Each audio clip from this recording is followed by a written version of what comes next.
নেহারি খেতে যারা পছন্দ করেন কিন্তু দোকানের মতো তৈরি করতে পারেন না বলে বাসায় রান্না করা হয় না, আজকের রেসিপিটি মূলত তাদের জন্য। হ্যালো এভরিওয়ান, আসসালামু আলাইকুম, welcome back to my channel Sonia new ব্লগে আপনাদের সবাইকে স্বাগতম। আজকে আমি আপনাদের সাথে শেয়ার করব কিভাবে নেহারি রান্না করতে হয় বা গরুর পায়া, সেই ভিডিওটি। চলুন ভিডিওটি শুরু করা যাক। এখানে আমি 1 কিলো পায়া নিয়ে নিছি গরুর, আগে থেকে ধুয়ে পরিষ্কার করে নিছি। ভালোভাবে পরিষ্কার করে নিতে হবে। চুলায় একটা হাঁড়ি বসিয়ে দিছি নেহারি রান্না করার জন্য। এখানে আমি 6 টেবিল চামচ সয়াবিন তেল দিয়ে দিছি। এখন দিয়ে দিব আগে থেকে পেঁয়াজ কুচি, কাঁচামরিচ কুচি, ওইটা দিয়ে দিব। এখন ভালো করে মিক্সড করে নিব, সুন্দর একটা কালার আসা পর্যন্ত। এখন ওয়েট করব, বেশি ভাজা যাবে না।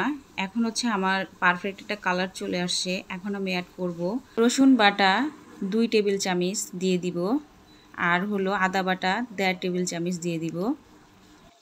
আপনারা মশলার মেজারমেন্টটা কম বেশি করে নিতে পারেন। এখন দিয়ে দিব জিরা বাটা 1 টেবিল চামচ, দারচিনি বাটা 1.5 টেবিল চামচ।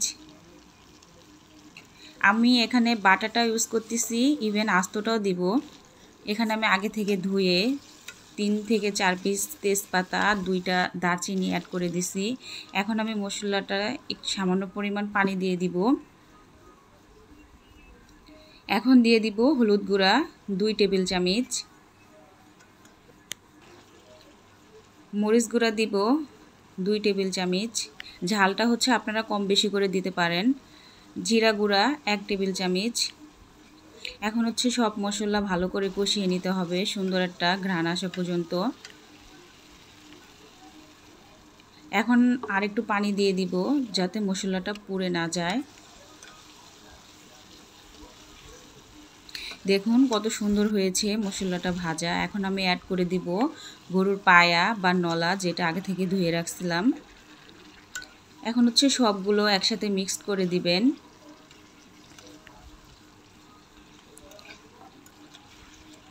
দেখুন আমি কত সুন্দর করে মিক্সড করে দিছি। আজকে আমার এই রেসিপিটা দেখে আশা করি আপনাদেরও আর কোনো প্রবলেম হবে না কিভাবে নেহারি রান্না করতে হয়। আমি চেষ্টা করছি খুব সহজে, খুব কম মশলা দিয়ে কিভাবে পারফেক্ট বাসায় আপনারা তৈরি করে খেতে পারেন। আমি এখানে আস্ত একটা আলু কেটে দিয়ে দিছি, আপনারা এটা চাইলে স্কিপও করতে পারেন। এখন আমি আজকে পায়াটা রান্না করব প্রেসার কুকারে, তাই এখানে প্রেসার কুকারের ভিতরে আমি দিয়ে দিছি। এটা আপনারা চাইলে চুলায়ও রান্না করতে পারেন, তবে টাইমটা একটু বেশি লাগবে। দেখুন আমি দিয়ে দিছি। এখন পানি অ্যাড করব। ঝোলটা যে যেমন খান, আমি মিডিয়াম দিব, 2 কাপ দিব পানি। আপনারা কম বেশি করে দিতে পারেন, তাতে কোনো সমস্যা নেই। এখন আমি আর দিব না, আমার এতটুকুই হয়ে যাবে। এখন আমি ঢাকনা দিয়ে ঢেকে দিব। এটা 4 থেকে 5টা শীষ যখন আসবে, আপনারা যারা প্রেসার কুকার ইউজ করেন তারা তো বুঝেন, তাহলে বুঝবেন যে হয়ে গেছে। দেখুন আমার 2টা হয়ে গেছে শীষ দেওয়া, আরও 2টা দিব।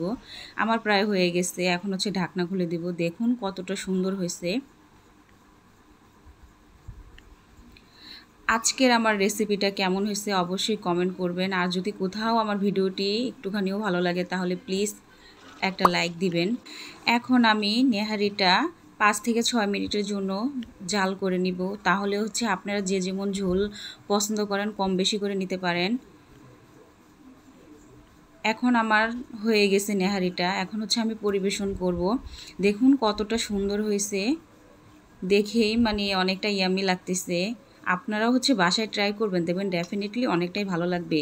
এই নেহারিটা মূলত রুটি দিয়ে, নান দিয়ে, তারপর লুচি দিয়ে, আপনারা যেটা দিয়ে খেতে চান অনেকটাই ভালো লাগে। আমি আজকে ভাত দিয়েই খাবো। দেখুন আমার পরিবেশন করা হয়ে গেছে।